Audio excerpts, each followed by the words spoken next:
आइए इस पूरे मुद्दे को किसी आंकड़े से नहीं बल्कि एक कहानी से शुरू करते हैं। एक ऐसी कहानी जो सच में सोचने पर मजबूर कर देती है। तो ये कहानी शुरू होती है महाराष्ट्र के परभणी जिले के एक छोटे से गांव उखड़लत से।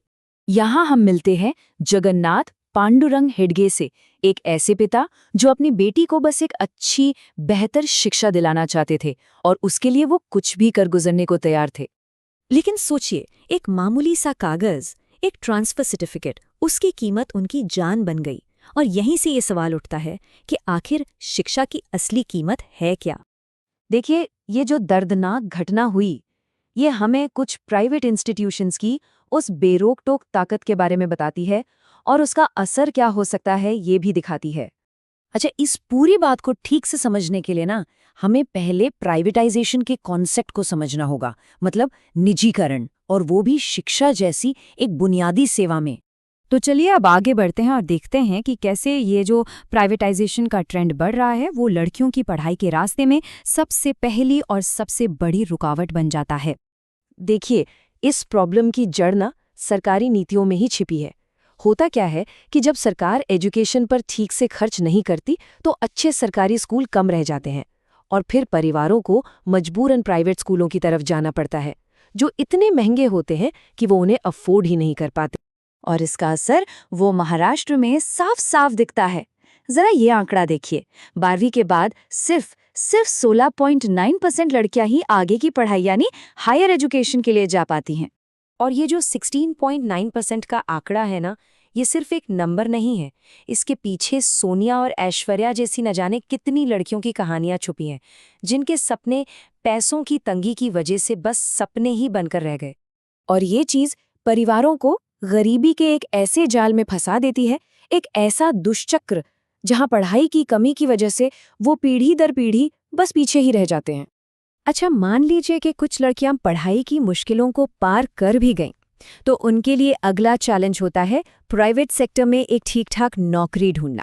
होता क्या है कि प्राइवेट कंपनियों में अक्सर वो जॉब सिक्योरिटी और वो सुविधाएं नहीं मिलती जो सरकारी नौकरियों में होती हैं, जैसे कि न तो कोई रिजर्वेशन पॉलिसी होती है, न ही मैटरनिटी लीव जैसे जरूरी फायदे। अब जरा इस बेकरी की कहानी सुनिए। ये एक असल घटना है और ये जो दोहरापन है ना, उसे साफ दिखाती है। हुआ ये कि मालिक के कुत्ते के मरने पर तो 10 दिन की छुट्टी मिल गई, लेकिन जब एक महिला कर्मचारी ने पीरियड्स के लिए छुट्टी ली तो उसकी सैलरी काट ली गई। सोचिए जरा। लेकिन ये जो पूरी समस्या है, ये सिर्फ पैसों या नौकरी तक ही सीमित नहीं है। इसकी जड़ें कहीं ज्यादा गहरी हैं, हमारे समाज की उस सोच में, उस मानसिकता में जो अक्सर औरतों के खिलाफ हिंसा को जन्म देती है। एक उदाहरण देखते हैं ओडिशा का। वहाँ एक बीएड की स्टूडेंट थी जिसे उसी के डिपार्टमेंट का हेड बार बार हरास कर रहा था। उस लड़की ने शिकायत भी की, लेकिन उसकी बात को किसी ने नहीं सुना, पूरी तरह से अनसुना कर दिया गया। और आखिर में अपनी जान देने से पहले उसने एक खत में लिखा, आप मेरी जान भी ले सकते हैं। ये लाइनें, ये शब्द, ये पूरे सिस्टम की नाकामी को चीख चीख कर बताते हैं। एक और दिल दहला देने वाली कहानी है हरियाणा की। एक बहुत ही टैलेंटेड टेनिस प्लेयर थी, राधिका यादव। उसके पिता ने उसे टेनिस सिखाया, लेकिन गांव के एक आदमी ने उन्हें धमकी दी कि या तो ये टेनिस एकेडमी बंद कर दो या लड़की को ही मार दो। और उस घटिया सोच के दबाव में आकर राधिका के अपने पिता ने अपनी ही बेटी को गोली मार दी। ये पितृसत्ता की एक भयानक सच्चाई है। तो इतनी सारी बातें जानने के बाद सबसे बड़ा सवाल यही उठता है कि पढ़ाई, नौकरी और सुरक्षा से जुड़े ये सारे मुद्दे एक दूसरे से कैसे जुड़े हैं, और सबसे जरूरी बात, इसका हल क्या है, इसका समाधान क्या हो सकता है। तो देखिए, इसका कोई एक सीधा साधा जवाब नहीं है। हमें एक मल्टी लेवल अप्रोच अपनानी होगी, मतलब एक ऐसा तरीका जो समाज के हर लेवल पर काम करे।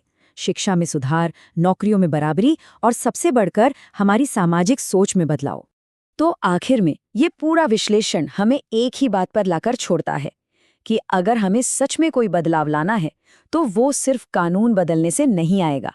हमें कानून तो बदलने ही होंगे, लेकिन साथ ही साथ अपनी उस पुरानी सोच को भी बदलना होगा जो महिलाओं को पीछे रखती है। असली बदलाव तभी मुमकिन है